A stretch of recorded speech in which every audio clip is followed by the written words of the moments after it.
สีนะครับเดี๋ยวผมหาหลักฐานนิดหนึ่งนะครับหลักฐานให้ท่านผู้ฟังและผู้ชมได้เห็นว่า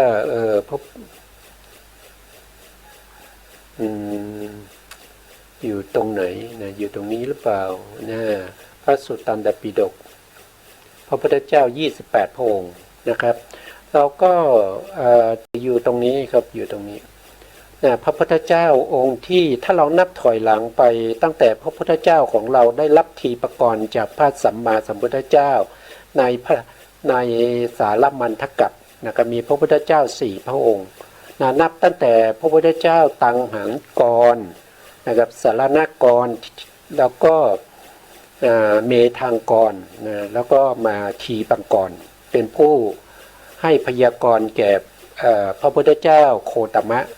นะครับก็นับโดยพัตกัปถอยหลังมาจนถึงพระวิปัสสีสัมมาสัมพุทธเจ้าเป็นกัปที่91นะกัปที่91แล้วหลังจากที่พระพุทธเจ้าวิปัสสีท่านเสด็จปรินิพพานแล้วก็จะมีพระพุทธเจ้าเกิดขึ้นในกัปที่31นะในกัปที่31มีพระพุทธเจ้าอยู่2พระองค์เราเรียกว่ามันทกัปนะครับพระพุทธเจ้าองค์แรกเนี่ยทรงพระนามว่าพระสิกขีสามพระหิโตตถานะส่วนองค์ที่2นะครับก็ทรงพระนามว่าพระเวสสภูสุขทายโกจากนั้นก็ว่างไปอีกถึง29กัปด้วยกันนะครับไม่มีพระพุทธเจ้ามีแต่โลกเกิดขึ้นมาแล้วก็โลกก็ดับไปถึง91โลกใบ91ใบนะครับแล้วก็มาจนถึงภัตตกัปนี้นะครับโลกของเรานี้ปัจจุบันนี้นะครับก็จะมีพระพุทธเจ้าอยู่5พระองค์องค์แรกชื่อว่ากักกุสันโธสัทธวาโธองค์ที่2นะทรงพระนามว่าโกนาคัมมนะละลัญชโยองค์ที่3ทรงพระนามว่ากัสสโปสิริสัมปันโนองค์ที่4ก็คือปัจจุบันนี้นะครับเราก็ทรงพระนามว่าโคตโมสักยะปุงคะโวนะต่อไปในอนาคตนะครับยังมีพระศรีอริยเมตไตรนะครับจะมาอุบัติในอนาคตนะหลังจากคำสั่งสอนของพระสัมมาสัมพุทธเจ้าโคตมะหมดไปแล้วนะครับโลกก็จะเวียนวนตามวัฏฏะนะครับของอายุของมนุษย์เราขึ้นลงนะครับพระศรีอรหันต์จะมาอุบัติเมื่อมนุษย์เรามีอายุขาลงอายุอยู่ที่80,000 ปีเป็นอายุกัปนะครับอีกยาวนานครับอีกยาวนานนะอันนี้ก็ให้รู้ว่าตั้งแต่พระพุทธเจ้าวิปัสสีมาเนี่ยคือพระพุทธองค์โดยแสดงโดยย่อนะครับถ้าว่าโดยพระพุทธเจ้าแล้วมีมากมายนะครับแต่พระพุทธองค์เริ่มนับตั้งแต่พระวิปัสสีพระสีขีพระเวสสภูนะกักกุสันโธโกนาคัมมนะกันสปะนะครับแล้วพระพุทธเจ้ากันสปะนะทรง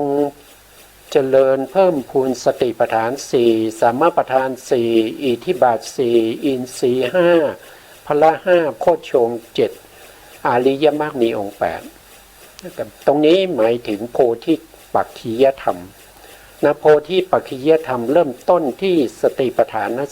4นะสติปัฏฐาน4ก็มีด้วยกัน4อย่างนะครับเราไปดูรายละเอียดนิดนึงนะครับอันนี้มาดูตรงนี้ก่อนอันนี้คือโพธิปักขิยธรรมนะโพธิปักขิยธรรมก็คือเป็นธรรมที่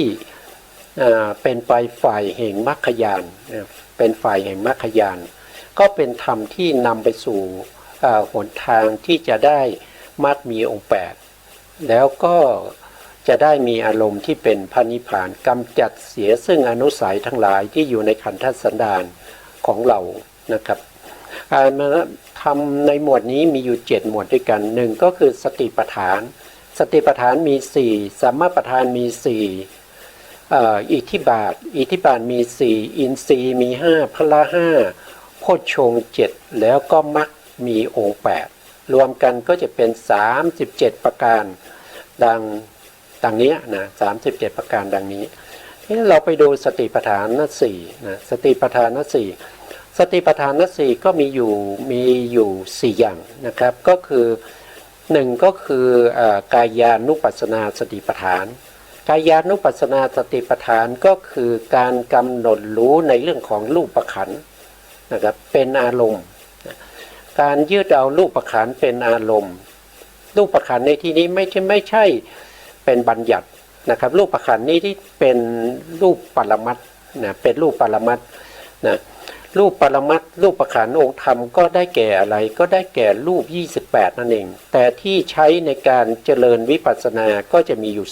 18นั่นเราเรียกว่าเป็นนิพพานรูป18นิพพานรูป18ทำไมเราต้องเอารูปประขันนี้มาเป็นอารมณ์แล้วก็เจริญกายานุปัสสนาสติปัฏฐานท่านบอกว่าการเจริญนุปัสสนาสติปัฏฐานโดยมีกายเป็นอารมณ์ที่เรียกว่ากายานุปัสสนาสติปัฏฐานเนี่ยเป็นการละวิปลาสธรรมวิปลาสธรรม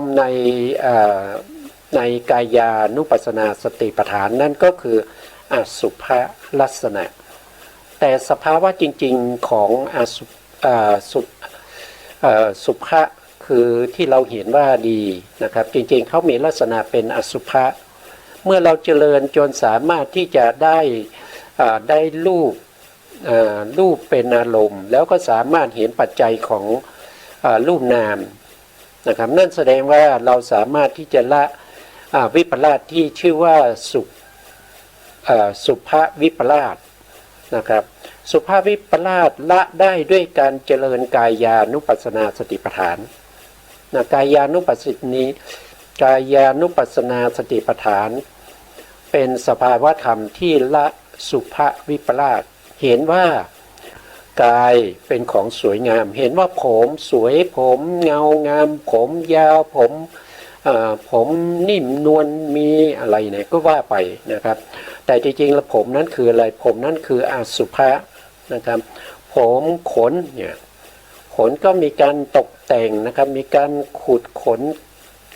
คิ้วนะครับมีการเขียนมีการสักนะครับขนคิ้วขึ้นมาใหม่นะหรือว่าขนจมูกนะครับขนที่นิ้วมือขนที่ตรงหน้าอกหรือว่าขนที่ตรงแข้งขาพวกนี้เป็นอสุภะแต่พวกเราเห็นเป็นสุภะนะครับเห็นเป็นของดีของงามเพราะฉะนั้นก็จำเป็นที่จะต้องละนะครับละขนเหล่านั้นนะครับด้วยการเจริญกายานุปัสสนาสติปัฏฐานเมื่อเราเห็นว่าสภาวะเหล่านั้นมันเป็นปฏิกูลเราก็จะสามารถละสุภวิปลาสได้อันนี้ต้องเจริญกายานุปัสสนาสติปัฏฐานนะต่อมาในข้อที่2ก็คือเวทนานุปัสสนาสติปัฏฐาน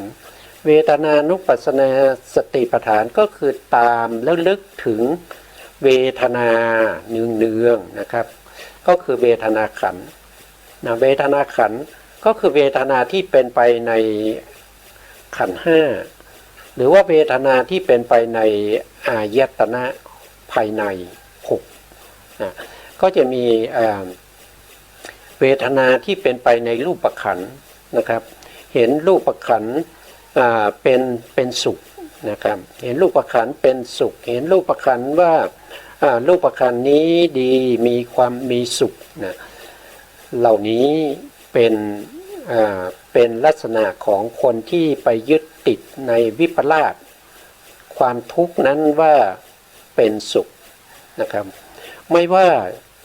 สภาวะธรรมอะไรที่เป็นเวทนาสิ่งเหล่านั้นเป็นทุกขลักษณะนะเป็นทุกขลักษณะถึงแม้ว่าเวทนาที่เราชอบนักชอบหนานั่นก็คือสุขเวทนาแต่สุขเวทนานั้นก็ทนอยู่ในความสุขไม่ได้ต้องมีการเปลี่ยนแปลงไปนะครับเมื่อมีการเปลี่ยนแปลงไปเนี่ยมันก็จะเป็นลักษณะที่เป็นทุกข์เพราะว่าเราไม่ต้องการให้สุขเวทนาเปลี่ยนไปนะครับวิปริณามะนะครับก็คือเปลี่ยนไปตามสภาวะที่เขาเป็นไป เพื่อละอะไรก็ละสุขวิปลาสนะเวทนานุปัสสนาสติปัฏฐานตามระลึกถึงเวทนาเนืองๆเราก็สามารถที่จะละเวทนาได้เวทนาที่เราละได้นั้นก็คือเป็นสุขวิปลาสนะครับที่เรายึดถือว่าเป็นความสุขก็เป็นวิปลาสอย่างหนึ่งนะข้อที่3ในสติปัฏฐานทั้ง4นะครับก็คือจิตตานุปัสสนาสติปัฏฐานจิตตานุปัสสนาสติปัฏฐานก็คือการตามระลึกถึงจิตหรือวิญญาณขันธ์หนึ่งนะครับหนึ่งจิตเราระลึกยังไงนะครับจิตมีจิตมีตัณหาเราก็รู้ว่าจิตมีตัณหาจิตไม่ประกอบด้วยตัณหาเราก็รู้ว่าจิตนี้ไม่ประกอบด้วยตัณหาจิตนี้มีโทสะเราก็รู้ว่าจิตนี้มีโทสะจิตนี้ปราศจากโทสะเราก็รู้ว่าจิตนี้ปราศจากโทสะจิตนี้ประกอบด้วยโมหะเราก็รู้ว่าจิตนี้มีโมหะจิตนี้ไม่มีโมหะเราก็รู้ว่าจิตนี้ไม่มีโมหะจิตนี้สงบเราก็รู้ว่าสงบจิตนี้เป็นมหากตะเราก็รู้ว่าเป็นมหากตะจิตนี้มีอานุภาพน้อยเราก็รู้ว่าจิตนี้มีอานุภาพน้อยอย่างนี้เป็นการตามระลึกถึงเวทนาขันธ์นะระลึกไปทำไมก็ระลึกไปเพื่อจะละนิจจวิปลาสนะถ้าเราติดตามเห็นวิญญาณขันธ์อยู่หนึ่งเนี่ยนะครับเมื่อสมาธิเราแก่กล้านะครับจนถึงอุปจารสมาธิเราก็จะเห็นว่าวิญญาณขันธ์เหล่านี้เนี่ยมันเป็นลักษณะที่เป็นอนิจจังนะมันเป็นอนิจจังมันไม่ได้เป็นนิจจังมันไม่ได้เที่ยงแต่มันไม่เที่ยงนะครับเพราะฉะนั้นเราสามารถที่จะละการเห็นว่าจิตนี้มันเที่ยงได้ด้วยการเจริญ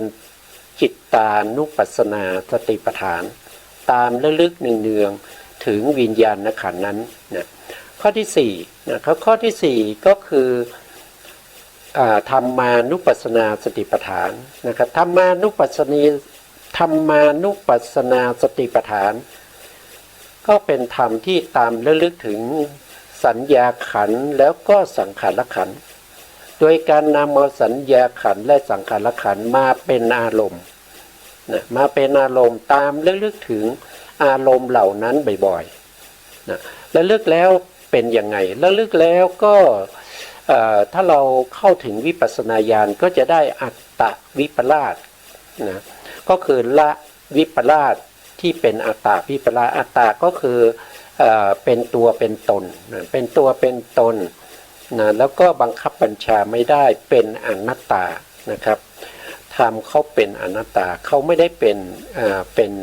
ตัวตนนะครับไม่ได้เป็นสภาวะที่ประกอบด้วยความเห็นผิดที่เป็นอัตตวิปลาสนะนี่ก็เรื่องของสติปัฏฐานสี่นะต่อไปนะครับต่อไปเราก็ทำหมวดที่2นะทำหมวดที่2ก็คือสัมมาประธานสัมมาประธานก็มี4เหมือนกันนะครับสัมมาประธานก็มี4เช่นกันนะทีนี้สัมมาประธาน4นะก็จะมี1ก็คืออุปันนานังปาปะกานังปะหานายะวายาโมก็คือหมายถึงว่ามีความพยายามในการที่จะละอกุศลธรรมที่เกิดขึ้นแล้วนะอกุศลธรรมที่เกิดขึ้นในใจของเราเนี่ยเมื่อเรารู้ว่าเรามีอกุศลจิตเกิดขึ้นเราก็พยายามที่จะละอกุศลนั้นนะองค์ธรรมก็คือได้แก่วิริยะเจตสิกที่อยู่ในกุศล21นะที่อยู่ในกุศล21ต่อไปนะครับข้อที่2ก็คืออนุปันนานังปาปะกานังอนุปาทายะวายาโมก็คือมีความพยายามที่ไม่ให้อกุศลที่ยังไม่เกิดไม่ให้เกิดขึ้นองค์ธรรมก็ยังได้แก่วิริยะเพราะวิริยะนี่เป็นสัมมาประธานนะครับองค์ธรรมก็ได้แก่วิริยะที่อยู่ใน กุศลจิต21นะครับอยู่ในกุศลจิต21ต่อไปข้อที่3นะครับข้อที่3ก็คืออนุปันนานังกุศลานังอุปาทายะวายาโมก็คือมีความพยายามในการให้กุศลที่ยังไม่เกิดขึ้นให้เกิดขึ้นพยายามให้กุศลที่ยังไม่เกิดให้เกิดขึ้นองค์ธรรมได้แก่วิริยะวิริยะไหนๆก็คือวิริยะในกุศลจิต21ข้อที่4ก็คืออุปันนานังกุศลานังพินโยภาวายะวายาโมมีความพยายามให้กุศลธรรมที่เกิดขึ้นแล้วเจริญยิ่งขึ้นไปก็องค์ธรรมก็ได้แก่วิริยะในอกุศลจิต21บางท่านเนี่ยสงสัยว่ากุศลจิต21อยู่ตรงไหนนะวันนี้เดี๋ยวเอาแผนภูมิขึ้นมานะครับแผนภูมิเราใช้ประจำนะครับก็ถ้าเราไม่มีแผนภูมิเนี่ยรู้สึกว่าเราจะเข้าใจยากเหมือนกันนะครับทีนี้เรามาดูว่ากุศลจิต21อยู่ตรงไหนนะครับข้างบนเป็นอกุศลเราไม่เอานะครับตรงนี้เป็นอกุศลสีแดงเราไม่เอาตรงนี้เป็นอาเหตุกะอาเหตุกะจิต18เราก็ไม่เอาไม่ใช่จุดมุ่งหมายนะกุศลเนี่ยก็คือได้แก่มหากุศลจิต4ตรงนี้นะครับบวกกับรูปาวจรกุศลจิต5ตรงนี้8ใช่ไหมครับ8บวกกับ5เป็น13บวกกุศลที่เป็นรูปาวจรกุศลอีก4นะครับเมื่อกี้13บวก4ก็เป็น17นะ17บวกมรรคจิตอีก4มรรคจิตอีก4เอาเฉพาะปฐมฌานตรงนี้นะครับก็จะได้อยู่21นะครับก็จะได้อยู่21เพราะฉะนั้นองค์ธรรมก็คือได้แก่วิริยะที่อยู่ในกุศลจิต21รวมองค์ธรรมแล้วมีอยู่1ก็คือวิริยะนั่นเองนะบางท่านสงสัยอยู่ว่าวิริยะอยู่ตรงไหนวิริยะคือเจตสิกนะครับวิริยะคือเจตสิกวิริยะก็คืออยู่ในเจตสิก52นะครับก็อยู่ในปกิณณกะเจตสิกดวงที่4นะดวงที่4เป็นวิริยะวิริยะเมื่อมาเกิดในมหากุศลนะในมหากุศลแล้วก็มีกำลังในการละอกุศลป้องกันอกุศลไม่ให้เกิดแล้วก็พยายามให้กุศลที่ยังไม่เกิดให้เกิดขึ้นแล้วรักษากุศลนั้นไว้อันนั้นเรียกว่าเป็นสัมมาประธานเป็นอุปันนานางปากะปาปะกานังนะครับปหานามะวายโมนี่ก็คือละอกุศลนะครับ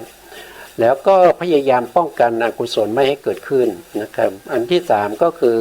ให้กุศลที่ยังไม่เกิดขึ้นให้เกิดขึ้นที่4ก็คือพยายามที่จะทำให้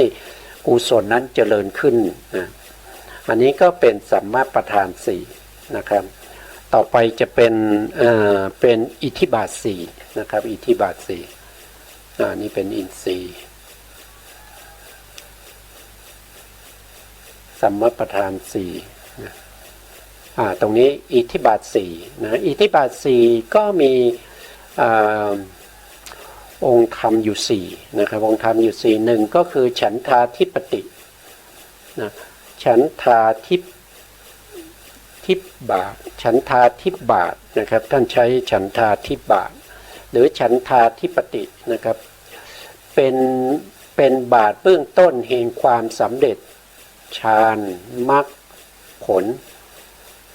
คือความพอใจอย่างแรงกล้าตัวฉันทานี่คือความ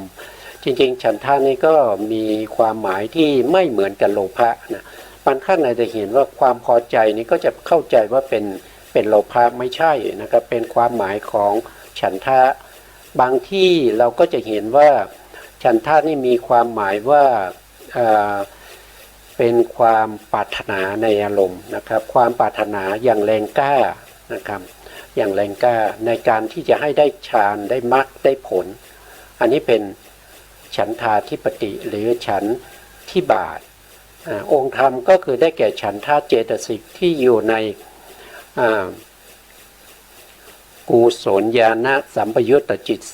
14หรือกุศลจิตทั้ง21ทั้ง21มันมีอยู่2ในนะครับถ้าจะได้มรรคได้ผลเนี่ยต้องเป็นญาณสัมปยุตนะครับแต่ถ้าเป็นเพื่อป้องกันอกุศลไม่ให้เกิดขึ้นก็ได้หมดเลยนะได้หมดเลยนะครับข้อที่2ในอิทธิบาท4ก็คือวิริยะนะครับวิริยิทธิบาทหรือวิริยะ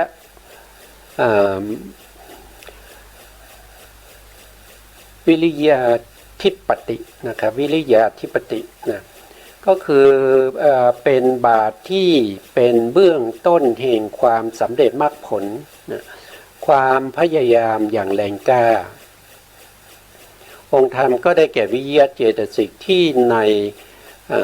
กุศลญาณสัมปยุตตจิต17หรือว่ากุศลจิต21นะ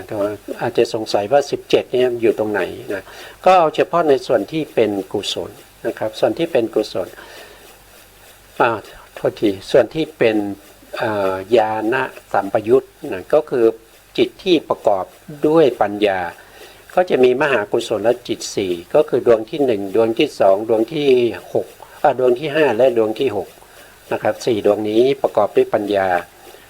ส่วน4ดวงข้างหลังนี้ไม่ประกอบด้วยปัญญาเรียกว่าญาณวิปยุตนะต้องเป็น4ดวงนี้นะครับนี่ได้4นะแล้วก็ตรงนี้ประกอบด้วยปัญญาหมดเลยคือรูปาวจระนะครับ5นี้ประกอบด้วยปัญญาหมดนะครับก็จะเป็นเท่าไหร่5กับ4ก็เป็น9บวกอีก4นะครับตรงนี้4ตรงนี้4ก็จะเป็นเท่าไหร่9บวก4ก็เป็น13นะครับ13บวกอีก4ตรงที่เป็นมรรคจิตก็เป็น17นะครับก็เป็น17ก็มาจากตรงนี้นะครับหรือบางทีท่านบอกว่ากุศลจิต21นะกุศลจิต21ก็นับทั้งที่เป็นญาณสัมปยุตและก็ญาณวิปยุตด้วยนะครับที่ผมหาให้ดูช่วงก่อนหน้านี้ก็คือหมายถึงว่ารวมหมดเลยนะรวมกุศลทั้งหมดเลย8นะแล้วก็ตรงนี้5นะรูปาวจระกุศลจิต5อรูปาวจระกุศลจิต4แล้วก็มรรคจิตอีก4นะครับก็รวมกันไปก็จะเป็น21นะเพราะว่า17บวกอีก4ที่เป็นญาณวิปยุตตรงนี้ก็เป็น27นั่นเองนะต่อไปข้อที่3ในอิทธิบาท4ก็คือฉันทาธิปติหรือว่าจิตตาธิปตินะครับเป็นบาทเบื้องต้นแห่งความสำเร็จฌานมรรคผลความตั้งใจอย่างแรงกล้าก็คือจิตนะจิตก็คือหมายถึงกุศลจิตนั่นเองนะครับว่าโดยญาณสัมปยุตก็มี17ถ้าว่าโดยทั่วไปก็จะมีอยู่21ต่อไปข้อที่4ก็คือวิมังสาธิปติวิมังสาธิปติได้แก่ตัวปัญญานะครับเป็นบาทเป็นเบื้องต้นแห่งความสำเร็จมรรคนะมรรคผลฌานนะฌานมรรคผลนะองค์ธรรมก็ได้แก่ตัวปัญญาก็เอาเฉพาะจิตที่ประกอบด้วยปัญญาก็คือมหากุศลที่ประกอบด้วยปัญญา17ดวงนะองค์ธรรมมี4คือฉันทะเจตสิก1นะครับวิริยะเจตสิก1จิต1ปัญญาอีก1นะก็จะเป็น4นะครับตรงนี้ต่อไปก็จะเป็นอินทรีย์นะครับก็จะเป็นอินทรีย์ในอินทรีย์ก็จะมีอยู่5นะครับอินทรีย์มี5ก็คือ1ก็คือสัตทินทรีย์นะสัตทินทรีย์ก็คือหมายถึงศรัทธาที่เป็นผู้ปกครองนะครับเป็นใหญ่เป็นผู้ปกครองในการเลื่อมใสในสิ่งที่ควรเชื่อนะครับก็คือได้แก่ศรัทธาเจตสิกนะศรัทธาเจตสิกที่ในมหากุศล8มหากิริยา8แล้วก็อัปปนาชวนะ26นะ บางท่านเนี่ยจะสงสัยว่าอัปปนาชวนะอยู่ตรงไหนนะครับอัปปนาชวนะก็หมายถึงพวกที่เป็นอะไรเป็นฌานจิตนั่นเองนะครับก็เป็นฌานจิตนะครับก็จะมีอยู่เท่าไหร่เอ่ยนะครับก็จะมีอยู่ทั้งหมด26นะครับ26ก็คือหมายถึงที่เป็นรูปาวจรกุศล5นะครับแล้วก็อรูปาวจรกุศลอีก4ก็เป็น9นะครับแล้วก็บวกกับมรรค4ว่าโดยย่อก็เป็น4นะครับบวกเข้าไปก็เป็น13นะมีอยู่13นะมีอยู่13บวกอีกนะบวกผลจิตเข้าไปอีกนะผลจิตนี้ก็เป็นชวนะเหมือนกันเป็นอัปปนาเหมือนกันนะครับอันนี้5นี้9แล้วก็นี้อีก4ก็เป็น13บวกอีก4ก็เป็น17นะ17แล้วก็พวกที่เป็นกิริยานะครับกิริยาอีกนะครับเพราะว่าเป็นชวนะเหมือนกันนะตรงนี้เป็นชวนะเหมือนกันแล้วก็เป็นฌานจิตด้วยนะครับ17บวกอีก5นะ17บวกอีก5ก็เป็นเท่าไหร่ก็เป็น22บวกกับอรูปาวจรกิริยาอีก4ก็เป็น26นะครับก็เป็น26ดังนี้นะครับก็เป็น26นะอันนี้ก็เป็นอัปปนาชวนะ26นะครับวิริยินทรีย์นะครับความหมายก็คือวิริยะเป็นใหญ่เป็นผู้ปกครองในความพยายามต่อสิ่งที่ควรอะไรเนี่ยนะครับตรงนี้ทุกคงจะพิมพ์มาผิดนะครับ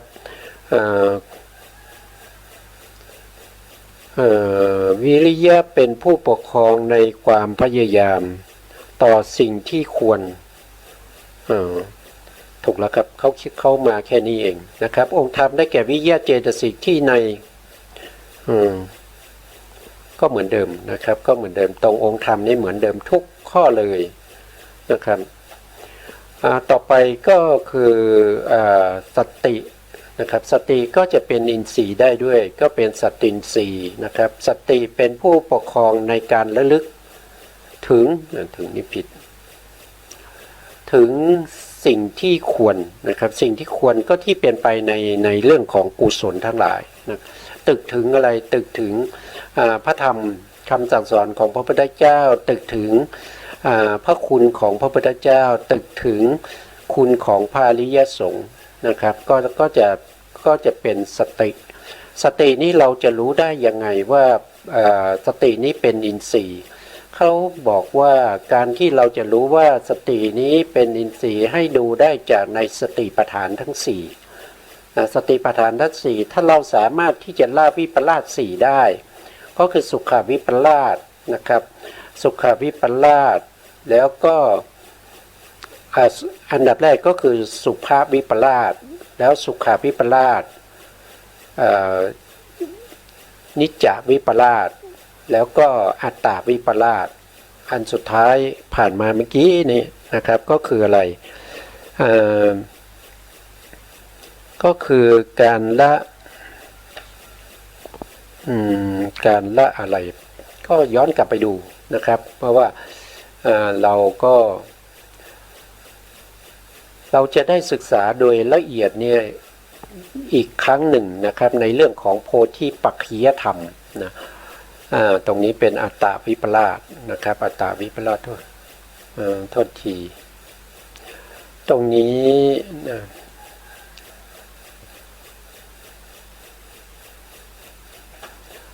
ก็ละสุภาพวิปลาสสุขวิปลาสนิจจวิปลาสแล้วก็อัตตาวิปลาสนะครับก็มีอยู่ดังนี้นะต่อไปนะครับต่อไปสมาธินะครับสมาธิก็เป็นสมาธินสีสมาธินสีนะครับก็คือเป็นผู้ปกครองนะครับในการทำให้จิตนี้ตั้งมั่นอยู่ในอารมณ์ อารมณ์อะไรก็คืออารมณ์ที่เป็นไปในส่วนที่เป็นสมาธินะครับหรือว่าเป็นคณิกะสมาธิก็ตามอุปจารสมาธิก็ตามหรืออัปปนาสมาธิก็ตามที่มีสติตั้งมั่นทีนี้ถ้าบางท่านสงสัยว่าเราจะรู้ได้ไงว่าเรามีสมาธิสีนะครับท่านบอกว่านะครับการที่เราจะรู้ว่าสมาธิเราเป็นอินทรีย์เนี่ยให้ไปดูได้จากในฌานสี่นะครับในฌานสี่ก็คือมีหนึ่งก็คือปฐมฌานใครได้ปฐมฌานก็แสดงว่าสมาธินั้นเป็นอินทรีย์แล้วนะครับสมาธินะแล้วก็ปฐมฌานใช่ไหมครับไปดูในฌานสี่ก็มีปฐมฌานทุติยฌานตติยฌานจตุยฌานปัญจมฌานนะครับทีนี้ข้อที่5นะครับข้อที่5ปัญญินทรีย์นะครับปัญญาเป็นผู้ปกครองในการรู้ตามความเป็นจริงในการรู้ตามความเป็นจริงตามความเป็นจริงเนี่ยก็ดูตามสภาวะของสิ่งนั้นๆนะครับในทั่วสากลจักรวาลนี้สภาวะธรรมที่มีก็จะมีไม่เกินอยู่72ประการด้วยกันนะครับจิตนี้มีสภาวะหนึ่งเดียวเท่านั้นก็คือรู้อารมณ์นะครับรู้อารมณ์อย่างเดียวเขาไม่สามารถที่จะไปเป็นอย่างอื่นได้ตัวจิตนะจิตทั้ง89หรือ121เนี่ยมีหน้าที่ในการรู้อารมณ์อย่างเดียววิชานั้นนักลักขณังนะครับก็คือการรู้อารมณ์เจตสิกมี52มีสภาวะของเจตสิกทั้งหมด52เลยตั้งแต่ผัสสะจนถึงปัญญานะครับที่มีสภาวะธรรมของเจตสิกแต่ละองค์ไม่เหมือนกันนะครับผัสสะก็เป็นสภาวะที่กระทบอารมณ์นะครับปัญญาก็เป็นสภาวะที่รู้แจ้งตามความเป็นจริงแล้วปัญญานี่จะรู้ได้ยังไงนะครับว่าเป็นอินทรีย์นะครับก็ดูได้ในโพชฌงค์กับในมรรคนะครับถ้าเรามีสัมมาทิฏฐิมีสัมมาทิฏฐินั่นก็แสดงว่าเราสามารถที่เข้าถึงปัญญินทรีย์ได้นะครับศรัทธานี้ให้ดูที่ไหนนะครับว่าเรามีศรัทธาที่เป็นอินทรีย์ก็ดูได้จากโสตาปฏิยังคธรรมสี่นะครับโสตาปฏิยังคธรรมสี่ก็คือมีศรัทธามั่นคงในพระรัตนตรัยนะมีศรัทธามั่นคงในพระรัตนตรัยนะมีอยู่4ข้อด้วยกันนะครับโสตาปฏิยังคธรรมมีศรัทธาที่มั่นคงผมก็พูดไปเรื่อยๆนะครับก็โสตาปฏิยังคธรรมเดี๋ยวผมหานิดหนึ่งผมไปลืมไว้ไหนแล้วนะไม่เป็นไรนะครับเอาไว้ในครั้งต่อไปผมจะมานำมาแสดงให้ดูก็ได้นะครับว่าโสตาปฏิยังคธรรมเนี่ยนอกจากศรัทธาแล้วอีก3ข้อคืออะไรนะครับแล้วก็วิริยะดูที่ไหนนะครับวิริยะก็ดูในสัมมาประธาน4ที่เราผ่านมาเมื่อกี้นะครับถ้ามีวิริยะเข้าข่ายในข้อใดข้อหนึ่งใน4ข้อนั้นก็ถือว่าเป็นอินทรีย์นะครับจากนั้นจากอินทรีย์ก็มาเป็นพละนะครับก็มาเป็นพละ5พละ5นี้ก็คือเขาจะมีคำว่าไม่หวั่นไหวนะครับไม่หวั่นไหวก็คือหมายความว่ามีกำลังที่มากนะครับไม่หวั่นไหวในการที่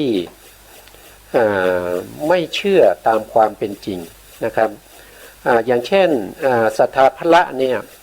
ศรัทธาเป็นผู้ไม่หวั่นไหวในความเลื่อมใสต่อสิ่งที่ควรเชื่อสิ่งที่ควรก็คือความเชื่อเบื้องแรกของเรานั่นก็คือกัมมัสสกตาสัมมาทิฏฐิกัมมัสสกตาสัมมาทิฏฐิก็คือเชื่อในเรื่องของกรรมและผลของกรรม2วิริยะพละวิริยะพละก็ไม่หวั่นไหวต่อความพยายามต่อสิ่งที่ควรนะครับก็คือมีความพยายามในการละอกุศลธรรมละได้โดยความเป็น อ่าอ่าสมุเฉทนะสมุเฉททับสมุเฉทาประหารก็ได้นะครับก็เข้าอยู่ในวิริยะที่เป็นพละเหมือนกันนะครับพละนะครับโดยความเป็นสมุเฉทนี่ก็คือละได้แล้วไม่เกิดขึ้นอีกนั่นก็คือไปละถึงอนุสัยนะก็คือวิริยะที่อยู่ในมรรคจิตนะครับที่เรียกว่าเป็นวิริยะประเภทที่เป็นวิริยะทิปติแล้วก็เป็นสัมมาวายามะด้วยนะถ้าเป็นสติพละสติพละก็มีกำลังไม่หวั่นไหวนะครับไม่หวั่นไหวต่ออารมณ์ที่ควรนะครับอารมณ์ที่ควรก็คือการมีสมาธิที่เป็นเขาเรียกว่าเป็นฌานนะครับเป็นอัปปนานะสมาธิต้องดูในฌานสี่นะแล้วก็เป็นสัมมาสมาธิได้ด้วยนะครับในมรรคนะมรรคองค์หนึ่งก็เป็นสัมมาสมาธิข้อที่5ปัญญาพละปัญญาพละก็ดูได้ในโพชฌงค์หรือในมรรคนะครับก็คือ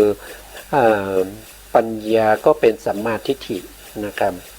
แล้วก็ธรรมวิจยะสามโพชฌงค์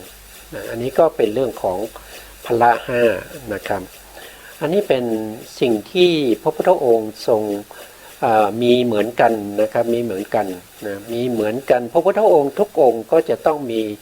สิ่งเหล่านี้นะครับโพธิปัจจยธรรม37ประการนี้ต้องมีนะครับพละห้าแล้วก็เป็นโพชฌงค์7นะโพชฌงค์7ก็คือสติสัมโพชฌงค์การระลึกได้นะครับระลึกได้ถึงคำพูดหรือการกระทำที่ทำไว้นานแล้วนะก็คือถ้าว่าโดยองค์ธรรมก็คือได้แก่สติเจตสิกที่ในมหากุศลมหากิริยาแล้วก็อัปปนาชวนะ26ธรรมวิจยะนะก็คือการพิจารณาค้นคว้าในธรรมทั้งหลายทั้งภายในและภายนอกองค์ธรรมก็ได้แก่ปัญญาเจตสิกที่ในมหากุศลญาณสัมปยุตมหากิริยาญาณสัมปยุตแล้วก็อัปปนาชวนะ26ข้อที่3ก็คือวิริยะสัมโพชฌงค์ก็คือความเพียร นั่นเองนะวิริยะเจตสิกนะครับที่อยู่ในมหากุศลจิต8มหากิริยาจิต8แล้วก็อัปปนาชวนะ26ต่อไปข้อที่4ปีติสัมโพชฌงค์ความเอิบอิ่มความอิ่มใจความเอิบอิ่มใจนะปีติเจตสิกก็คืออยู่ในมหากุศลประเภทที่เป็นโสภณะนะมีเวทนาที่เป็นสมนัตนะเป็นโสภณะนะสมนัตนะครับ4แล้วมหากิริยาสมนัตอีก4นะสัพปิติกะอัปปนาชวนะ30นะต่อไปก็จะเป็นปัสสัทธิสัมโพชฌงค์องค์ธรรมก็ได้แก่ปัสสัทธิเจตสิกก็คือความสงบของกายและใจนะครับความสงบของกายและใจกายตรงนี้ก็ถ้าว่าโดยตัวองค์ธรรมจริงๆก็คือเป็นตัวเจตสิกนะครับจิตก็คือเป็นตัวใจก็คือเป็นตัวจิตก็คือปัสสัทธินี้มีหน้าที่ในการทำให้สัมปยุตตธรรมที่เกิดพร้อมกับตนนี้เกิดความสม่ำเสมอสงบนะครับก็คือสม่ำเสมอระหว่างเจตสิกแล้วก็จิตนะมีหน้าที่ของเขานะครับถ้าว่าโดยองค์ธรรมก็ได้แก่กายปัสสัทธินะแล้วก็จิตตปัสสัทธิเป็นเจตสิกที่อยู่ในโสภณเจตสิกนะโสภณสาธานะนะเขาจะเกิดร่วมกับมหากุศลจิต8มหากิริยาจิต8อัปปนาชวนะ26ข้อที่6สมาธิสัมโพชฌงค์ความตั้งมั่นในอารมณ์นะก็คือได้แก่เอกคตาเจตสิกที่ในมหากุศล8มหากิริยา8แล้วก็อัปปนาชวนะ26ข้อที่7ก็คืออุเบกขาสัมโพชฌงค์การกระทำให้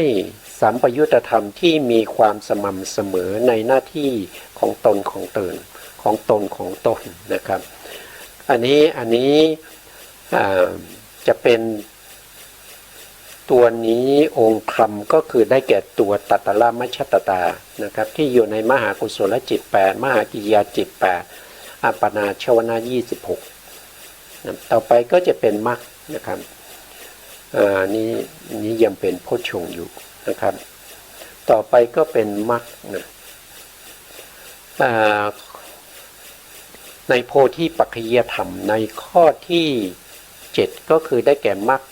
มรรคมีอยู่8นะครับมรรคมีองค์8ก็คือสัมมาทิฏฐิความเห็นชอบนะครับก็คือได้แก่ตัวปัญญาอยู่ในมหากุศลญาณสัมปยุตตจิต4มหากิริยาญาณสัมปยุตตจิต4แล้วก็อัปปนาชวนะ26 2ก็คือสัมมาสังกัปปะความคิดชอบหรือความดำริชอบนะครับก็คือว่าด้วยองค์ธรรมได้แก่วิตกเจตสิกที่อยู่ในมหากุศลจิต8มหากิริยาจิต8แล้วก็อัปปนาชวนะ26นะ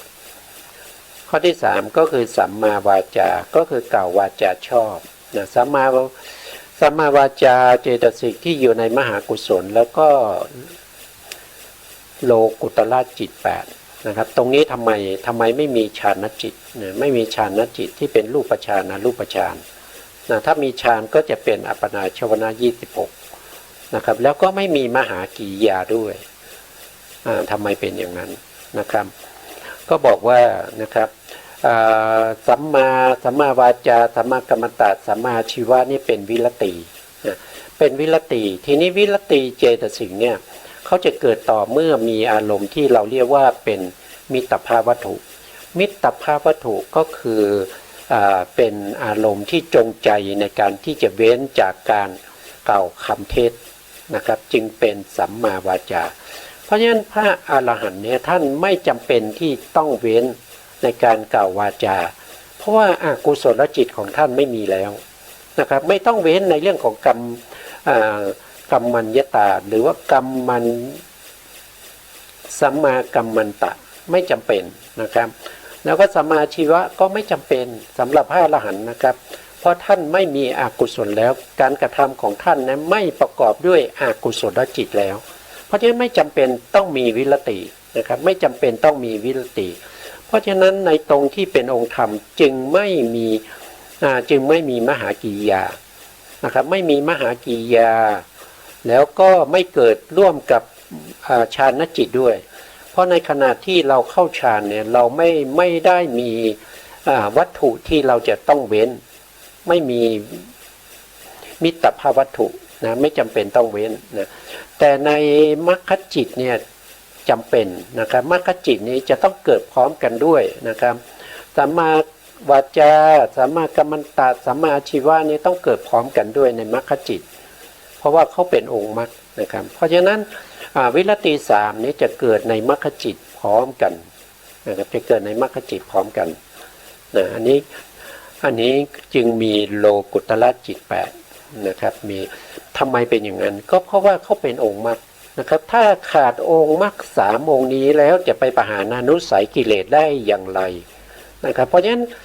การที่เราจะลงไปปหานานุสัยกิเลสมันจำเป็นจะต้องมีมรรคองค์อย่างน้อยๆต้องมีมรรคมีองค์7นะครับมรรคมีองค์7ก็คือตั้งแต่ทุติยฌานไปเว้นสัมมาสังกัปปะก็คือเว้นวิตกนั่นเองนะเพราะฉะนั้นวิรติ3นี้ต้องมีแน่นอนในมรรคจิตนะครับถ้าไม่มีก็ไม่สามารถที่จะละนิวรณ์อนุสัยกิเลสได้นะครับอนุสัยกิเลสได้ต่อไปก็สัมมาสติสัมมาสติก็คือการระลึกชอบนะระลึกชอบก็อยู่ในมหากุศลจิต8มหากิริยาจิต8อัปปนาชวนะ26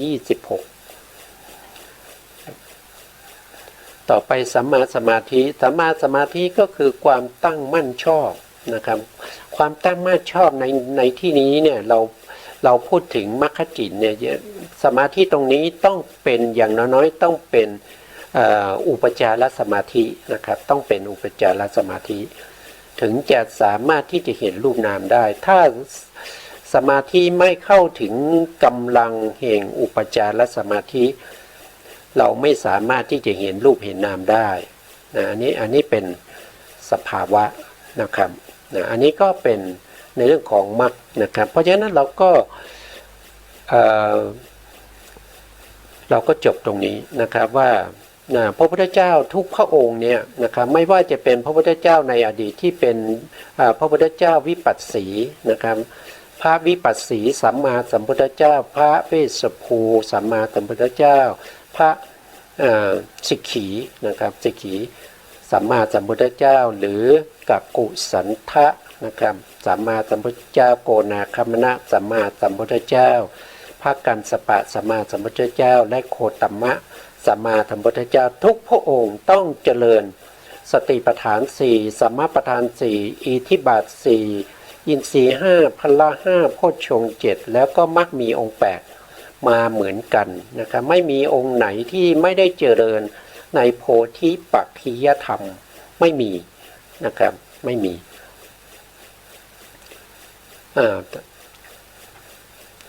ต่อไปนะครับต่อไปพระผู้มีพระภาคเจ้าทรงพระนามว่าตถาคตนะเพราะเสด็จมาอย่างนั้นเป็นอย่างนี้นะตรงนี้นะครับพระมุนีทั้งหลายมีพระวิปัสสีเป็นต้นเสด็จมาสู่ความเป็นพระสัพพัญญูในโลกนี้อย่างไรแม้พระสักยมุนีนี้ก็เสด็จมาเหมือนกันอย่างนั้นด้วยเหตุนั้นนะพระผู้มีพระภาคเจ้านะครับจึงมีจักษุซึ่งทรงพระนามว่าตถาคตนะจักษุนี้ไม่ใช่หมายถึงตัวมันสะจักษุนะครับก็คือตรงนี้หมายถึงปัญญานะครับหมายถึงปัญญาที่สามารถที่จะบำเพ็ญบารมีจนได้ถึงสัพพัญญุตญาณนะสัพพัญญุตญาณอาณาโวรณญาณนะยมกะปาฏิหาริยาณนะพระมหากรุณาสมาปฏิญาณอาสยานุสยญาณอินทริยปโลปริยติญาณนะอันนี้ก็เป็นปัญญานะครับจักษุนี้เป็นตัวปัญญาต่อไปนะพระผู้มีพระภาคเจ้าทรงพระนามว่าตถาคตเพราะเสด็จมาอย่างนั้นเป็นอย่างไรนะพระผู้มีพระภาคเจ้าทรงพระนามว่าตถาคตเพราะเสด็จไปอย่างนั้นเป็นอย่างไรเมื่อกี้มานี่ไปนะครับเหมือนกับพระพุทธเจ้าพระผู้มีพระภาคเจ้าวิปัสสีประสูติในเบื้องแรกนี้เราเคยพูดไปแล้วนะครับเรื่องของการประสูตินะครับพระพุทธเจ้าทุกพระองค์เนี่ยเวลาประสูติเนี่ยก็ต้องประสูติด้วยการพระบรรดาจะต้องยืนนะครับยืนแล้วก็พระโพธิสัตว์ที่ประสูติมาเนี่ยจะประสูติออกมาต้องเหยียบบนพื้นปฐพีนะครับเหยียบบนพื้นปฐพีนั่นก็คือยืนอยู่บนพื้นปฐพีนั่นเองนะครับด้วยพยุคลบาทอันเสมอกันนะบายพระพักตร์ไปทางทิศอุดรนะครับเสด็จย่างไปได้7-9นะครับอันนี้ก็เป็นความจริงนะครับเป็นความจริงบางท่านอาจจะไม่เชื่อในสิ่งที่ควรเชื่อนะครับไปเชื่อในสิ่งที่ไม่ควรเชื่อนะครับอันนี้เป็นความจริงพระพุทธเจ้า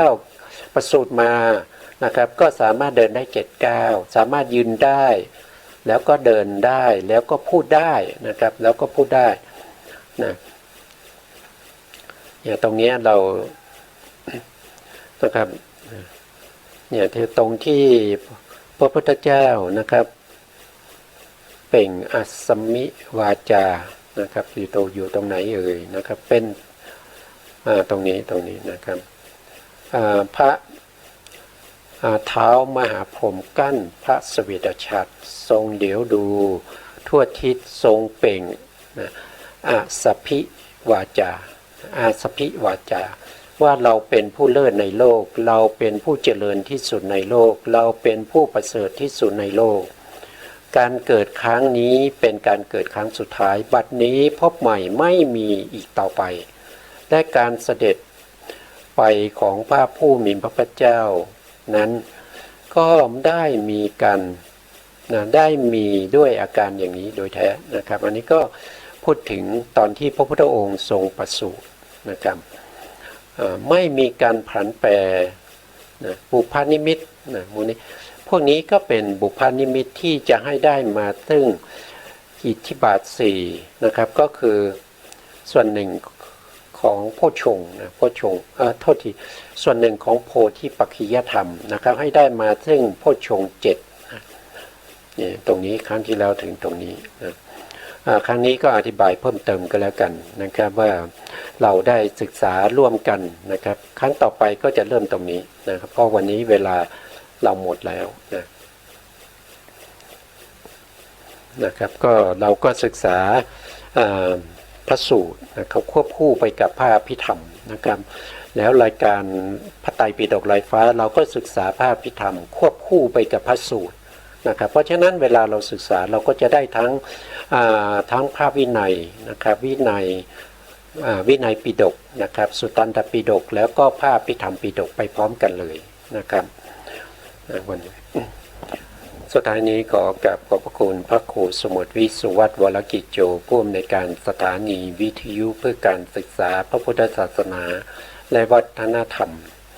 FM 104.5 เมกะเฮิรตซ์วัดฝายหินจังหวัดเชียงใหม่และขอกราบขอบพระคุณพระครูปริยัติยานุศาสตร์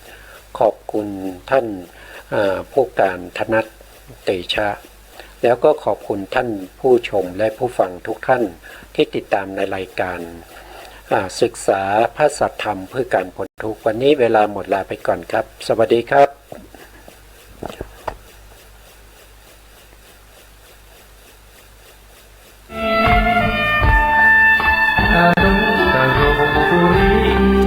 สัทธรรมบารมีก็หกก็มีมาแปลให้ฟังเป็นผู้ฝึกผู้สอนมนุษย์ได้ดี